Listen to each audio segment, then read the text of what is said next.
खबर है यूपी के जनपद अयोध्या से, जहां भारत रत्न भारत के प्रथम राष्ट्रपति डॉक्टर राजेंद्र प्रसाद की जयंती के अवसर पर बार एसोसिएशन बीकापुर के सभागार में विचार गोष्ठी का आयोजन किया गया। कार्यक्रम में हर वर्ष की भांति इस वर्ष भी वरिष्ठतम 5 अधिवक्ताओं को सम्मानित किया गया। इस दौरान विचार गोष्ठी में अनेक अधिवक्ताओं ने डॉक्टर राजेंद्र प्रसाद द्वारा एक अधिवक्ता के रूप में समाज में किए गए रचनात्मक कार्यों की चर्चा की तथा अधिवक्ता समाज से समाज की कुरीतियों के विरुद्ध लगातार संघर्षरत रहने की अपील की गई। देखिए, आज बार एसोसिएशन बीकापुर का अधिवक्ता सम्मान समारोह का आयोजन बार एसोसिएशन बीकापुर के द्वारा किया गया है। बीकापुर बार एसोसिएशन की यह परंपरा रही है कि प्रत्येक 3 दिसंबर को डॉक्टर राजेंद्र प्रसाद जी की जयंती मनाई जाती है।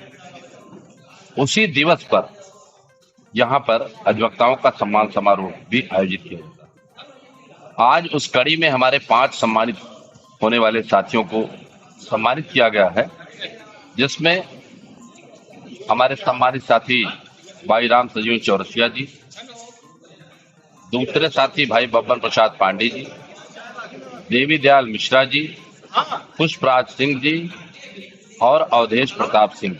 हमारे 5 साथी जिन्हें आज साल दे करके और तमाम डायरी पेन तमाम चीजें दे करके उन्हें सम्मानित किया गया है, क्योंकि वो वरिष्ठता की क्रम में आते हैं।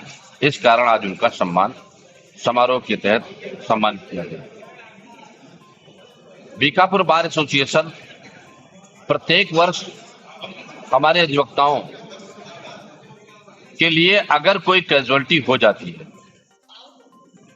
दुर्भाग्यवश अगर किसी की मृत्यु हो जाती है, तो ऐसे लोगों को अभी तक बार एसोसिएशन बीकापुर की तरफ से 3 लाख रुपए की आर्थिक सहायता उनके परिजनों को दी जाती है।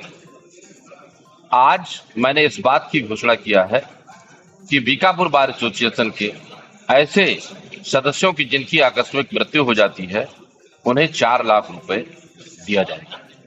उस 4 लाख रुपए में 50,000 रुपए उनके परिवार वालों को अंत्येष्टि के लिए दिया जाएगा और 3.5 लाख रुपए उनके परिजनों को दिया जाएगा। इसलिए मैंने इस बात की घोषणा किया है और इसका अनुपालन 100% किया जाएगा। रही बात, आपने एक सवाल किया है कि अधिवक्ताओं के ऊपर आज ऐसे हालात पैदा हो रहे हैं जिससे कुछ दिक्कत की बात आ रही है। तो मैं आपको बताना चाहता हूं कि अधिवक्ता समाज एक ऐसा जागरूक प्राणी है, एक ऐसा सजग प्राणी है कि कभी उसे किसी का मोहताज नहीं रहना पड़ता। हम अपना हक लड़ करके लेना जानते हैं। हम किसी से भीख कभी नहीं मांग सकते। ये हमारा सिद्धांत रहा है और भारतवर्ष को अगर आजादी मिली है तो इन्हीं अधिवक्ताओं की बदौलत मिली है। अधिवक्ता समाज ने भारतवर्ष को आजाद कराने में एक बहुत बड़ी अग्रणी भूमिका अदा की है और बहुत बड़ी कुर्बानी दी है, और उसका नतीजा यह है कि भारतवर्ष 1947 में आजाद है। आज की तारीख में हमारे अधिवक्ता समाज में जो गिरावट आ रही है, उसके लिए मैं अपनी कमी मानता हूं। आज हमारी शिक्षा का इतना क्षरण होता जा रहा है, हम शिक्षा को शिक्षा की तरह से नहीं ग्रहण करते हैं, और जिस दिन हमने शिक्षा को शिक्षा की तरह से ग्रहण किया, तो निश्चित रूप से मैं दावे के साथ कह सकता हूं कि कभी किसी अधिवक्ता के ऊपर कोई आंच नहीं आनी पाई। आज हमारे बीच में तमाम लोग अधिवक्ता पेशे से हट करके जो काम कर रहे हैं, कतई मैं मुनासिब नहीं समझता हूं। जिन्हें अधिवक्ता पेशा अच्छा लगे उन्हें वकालत करनी चाहिए, अन्यथा वो अपना दूसरा व्यवसाय चुने।